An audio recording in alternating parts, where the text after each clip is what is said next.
Noon kasi hindi pa uso yan, yung mga fashion show, yung Wala pa. mga Fashion week, hindi pa. Wala pa. Ni isa wala pa tayo. Kumbaga ano pa lang tayo, bagong tubo pa lang tayo sa Oo. industriya ng Italiano. So may mga grupo noon na mga photographers. Pero nandun ka na sa loob ng Fashion Week? Wala pa. Wala pa. Okay. Wala pa. So yung mga kalipi nung unang panahon sila? Oo, sila yung nakikita mga ko lang sila, may mga pinopost sila ng mga model na Pilipina. So, ang sabi na, hanap mo nga ako ng model na Mega shoutout natin sila. Mega shoutout sa mga kalipi. Nelson Sila Nelson nung unang years ago pa. Mga Yes. kakilala na, mga kaibigan natin yung mga yan. Oo. Shoutout sa inyo. Kayo pala ang nag-start ng photographer, ng photoshoot. photoshoot para makapag-penetrate ang Pilipino ng Fashion Week. Yes.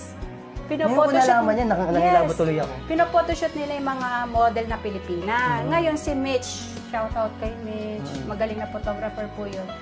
Princess, hanap mo ako ng model, yung mga iba't ibang lahi. Pero magaling si Mitch. O sige ka ako.